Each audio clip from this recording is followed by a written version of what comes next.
International fire and safety academy നിങ്ങൾക്കായി അവതരിപ്പിക്കുന്ന certificate in fire and safety and industrial fire and safety management ജിഫ്സ. Samagra Shiksha Keralam BRC താനൂരിന്റെ കീഴിൽ ഗൃഹാധിഷ്ഠിത വിദ്യാഭ്യാസം നേടുന്ന കുട്ടികളുടെ ഓണസംഗമം ഓണച്ചങ്ങാതി വൈബ് ഓണം എന്ന പേരിൽ പൊന്മുണ്ടം പഞ്ചായത്തിന്റെയും പ്രദേശത്തെ വിവിധ ക്ലബ്ബുകളുടെയും സഹകരണത്തോടെ AMLPS ഇട്ലാക്കൽ സ്കൂളിൽ വെച്ച് നടന്നു.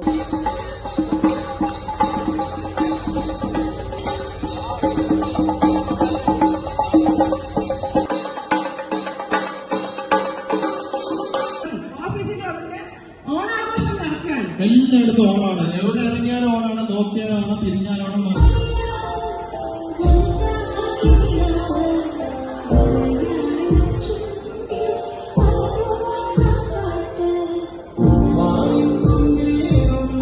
ഓണച്ചങ്ങാതിയുടെ സമാപന സമ്മേളനത്തിൽ പൊന്മുണ്ടം പഞ്ചായത്ത് പ്രസിഡന്റ് കുണ്ടിൽ ഹാജറ അധ്യക്ഷത വഹിച്ചു. താനൂർ BPC റിയോൺ ആന്റണി സ്വാഗതം പറയുകയും ചെയ്ത ചടങ്ങിന്റെ ഉദ്ഘാടനം താനൂർ ബ്ലോക്ക് പഞ്ചായത്ത് പ്രസിഡന്റ് സൈനബ ചേനാത്ത് നിർവഹിച്ചു. തുടർന്ന് കുട്ടികൾക്കും രക്ഷിതാക്കൾക്കുമുള്ള സമ്മാന വിതരണം DPC അബ്ദുൽ സലീം നിർവഹിച്ചു. താനൂർ AEOമാർ, ജില്ലാ പ്രോഗ്രാം ഓഫീസർ, താനൂർ BRCക്ക് കീഴിലുള്ള വിവിധ പഞ്ചായത്തിലെ പ്രസിഡന്റുമാർ, പൊന്മുണ്ടം പഞ്ചായത്ത് മെമ്പർമാർ, മുനിസിപ്പാലിറ്റി ചെയർമാൻ, ക്ലബ്ബ് ഭാരവാഹികൾ, അധ്യാപക സംഘടനാ പ്രതിനിധികൾ, സ്കൂൾ പ്രധാനാധ്യാപകൻ അജിത് G എന്നിവർ ആശംസകൾ അർപ്പിച്ച് സംസാരിച്ചു. BRC ട്രെയിനർ സരിത K പരിപാടിക്ക് നന്ദി അർപ്പിച്ച് സംസാരിച്ചു. 40ഓളം കുട്ടികളും അവരുടെ രക്ഷിതാക്കളും ഓണച്ചങ്ങാതിയുടെ ഭാഗമായിക്കൊണ്ട് ഓണക്കളികൾ, ഓണപ്പാട്ട്, ഓണസദ്യ എന്നിവയിൽ പങ്കെടുത്തു.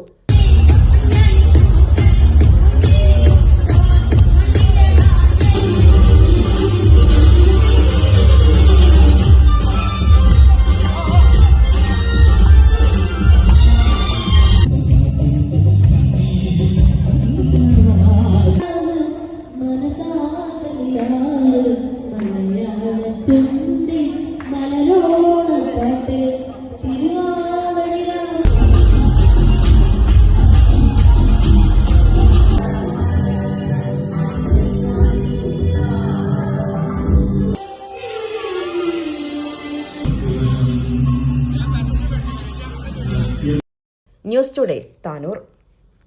SSLC+2 കഴിഞ്ഞു, ഇനി എന്ത്? നാട്ടുകാർ ചോദിക്കും മുമ്പേ അന്തസ്സായി പറയുന്നേ, ഞാൻ ജിഫ്സയിൽ ജോയിൻ ചെയ്തു. 2 ലക്ഷത്തോളം തൊഴിലവസരങ്ങളുള്ള ഫയർ ആൻഡ് സേഫ്റ്റി വിദ്യാഭ്യാസ രംഗത്ത് 25 വർഷത്തെ പ്രവൃത്തി പരിചയ സമ്പന്നതയോടെ ഇന്ത്യയിലെ ഏറ്റവും വലിയ സ്ഥാപനമായ saint Joseph's international fire and safety academy നിങ്ങൾക്കായി അവതരിപ്പിക്കുന്ന certificate in fire and safety and industrial fire and safety management ജിഫ്സ.